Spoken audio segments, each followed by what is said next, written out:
Hey, welcome back to the Soul Pod. This is Stacy. This video is for you if you feel like there are times when you're not strong enough, when you're not sure you can take it, when you're feeling a bit battered by life and kind of holding on, to the tip of your fingers. I know that fits a lot of different situations. So ultimately, this is about repackaging the way we think of failures. So let's jump in. Found a nice poem by an American poet named Rudy Francisco that kind of got me thinking about this. It says, "Most of what I know I've learned from falling, from placing the brighter side of my hands against the earth and pressing until vertical. The ground has taught me more about flight than the sky ever could." I like that because the message in it ultimately is that pushing yourself up off the ground teaches you much more than never having to hit the ground. We our greatest teacher is the thing that kicks our ass. It's the things that takes us out and makes us have to force ourselves to stand again. It's those things that suck that we'd really rather didn't happen, but they must happen if we're to grow and to evolve and to become the best versions of ourselves. It's only through challenge that we become evolved, that we become greater, that we expand, that we become the best version of ourselves. And a big, huge part of that is the way we package what happens to us mentally, how we look at what happens to us. Nietzsche said that which doesn't kill us makes us stronger. Like we've all heard this saying, that which doesn't kill us makes us stronger. But did you know that Nietzsche said that? I mean, one of the great philosophical minds of all time said something that I think we all kind of get is true. We have to go through some nasty shit to be able to be stronger, And he wasn't the only one to say it. I mean, this is not a new idea by far. I mean, Rudy Francisco wasn't the first one to come up with this idea that, pushing against the thing that knocks you down and forcing yourself to get back on your feet makes you stronger. No, the adversity makes strong people. And these, we could go back thousands of years if you want to and look at quotes. They're all over the board. Winston Churchill said, "Kites raise highest against the wind, not with it." It's that headwind, that thing that's kicking your ass, that makes you become the best version of yourself. We don't get there by not going through those things. If we never had adversity, we would never evolve into the point of strength that we know that we have now. The amount of strength that you have today, because of what you've been through and what you didn't think you could take that you did take. We don't want those things, but when we repackage them and look at them in a way that helps us understand that they are helping us evolve into the best person we can be, well, that's something. I was listening to the Michael Singer podcast. Michael Singer, who wrote The Untethered Soul, and some other great books as well, The Surrender Experiment. He said something really interesting. He said something like, "The world won't give you more than you can handle." How do you know? Because the world's giving it to you. This is what's laid in front of you. Did I want my mother to die when I was 23 and to have to go through watching her die of cancer? Hell no, I wouldn't wish that on anybody. But did it make me who I am? Yeah. It had a really big piece of that. A really big piece of that experience has led to who I am today. Wouldn't really want to do it again. Not really glad I went through it. But it did teach me that if I look at something in a particular way, if I have a particular way to look at it and find some sort of meaning or beauty or something in it that's useful, it changes the way I approach it. I could have just been a victim to the entire thing and stayed there my whole life. And some people do. No judgment. That's just what happens. Sometimes life will kick your ass in a way that makes you not want to get back up again. But the trick is, pull back the sheets and get out of bed each day. And that's that. There's no coincidence that not being able to get out of bed is one of the biggest symptoms of depression. Because even the most basic, simple things, just getting out of bed, when that becomes hard, Yeah, that's the universe saying, you got to recoup, buddy. You got to like find balance before you can even put your feet on the ground. And there's no shame in that. But at some point, you have to fight against the gravity of it. You can't simply stay in bed. You just can't simply stay down when life hits you.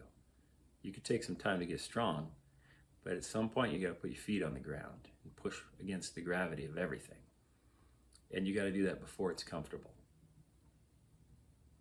And, you know, one of the things that makes more difference than anything else in this whole thing isn't defeating the really hard things, you know, the loss of a loved one, the loss of a job, the loss of a relationship, the things that, you know, really hurt, you know, whatever that happens to be for you. It's different for all of us. It's really the great success comes from pushing against the little stuff, the getting out of bed, because that's not a small victory. That's not a small victory when you're truly depressed, to say, you know what, I'm gonna actually get out of bed today. Sometimes it is the little stuff, and it's celebrating the little stuff that matters. And in finding meaning in whatever success we have, whether it's getting knocked down or simply getting out of bed.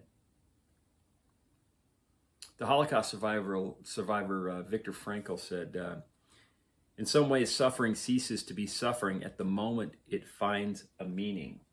At the moment it finds a meaning. When we have meaning, when we attach meaning to the thing that we're doing, we have a reason why. That helps.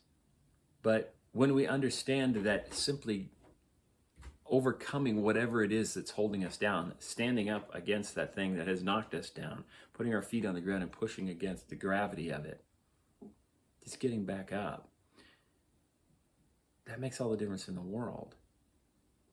And when we can see that the bigger meaning in that is that it's the development of our personal self. It's us becoming the best us we can be. It's you becoming the best you can be.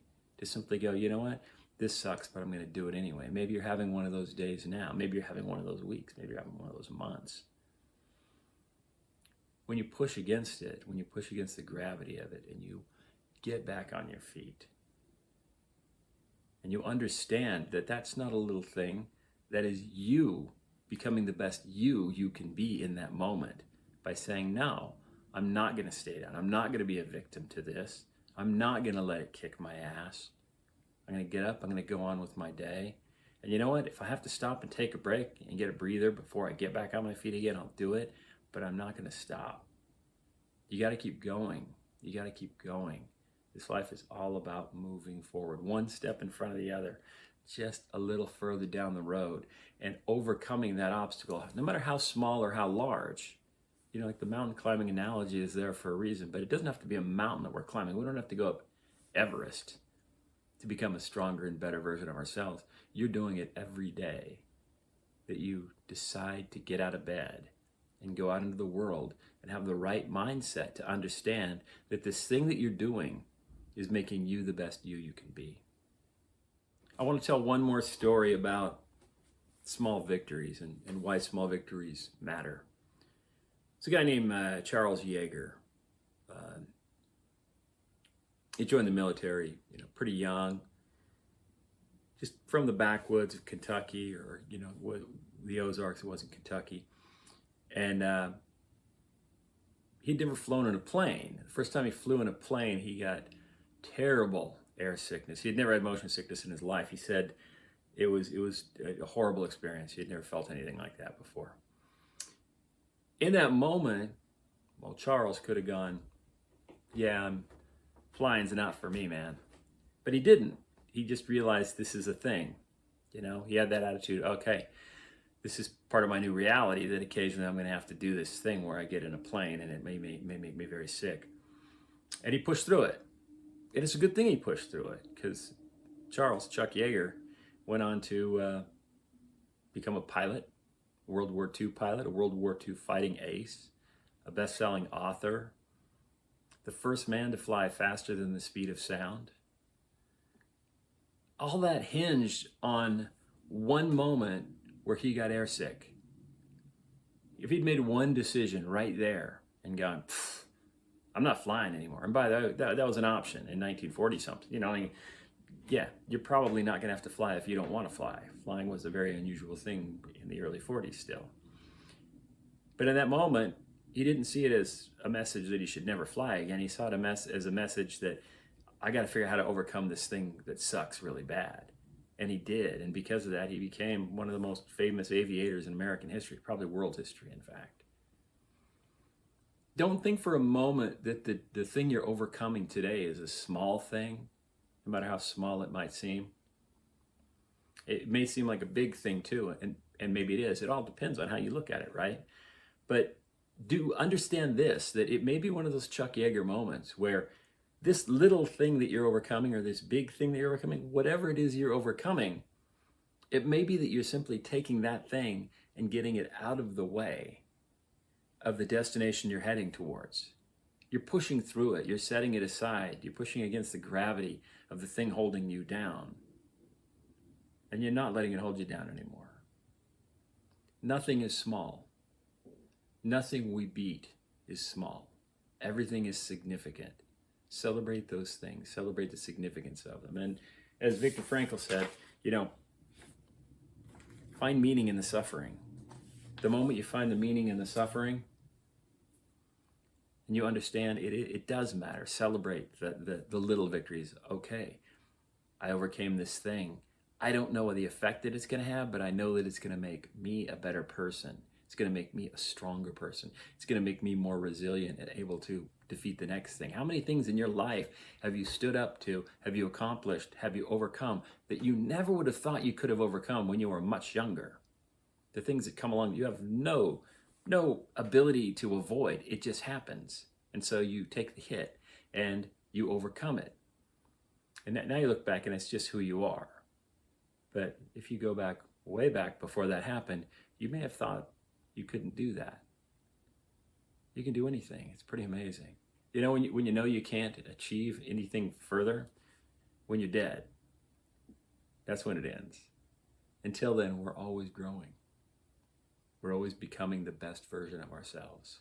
You're doing it right now, just by thinking about this, just by considering the idea that the next time one of these things comes along, you have to put it in the right package. Go after it. Never look at it as a small thing. Thanks for being here. I'm looking forward to talking to you guys again real soon. If you haven't checked out the Soul Podcast yet, check it out. It's a good show. You'll find it anywhere that you listen to podcasts. Thanks for being here.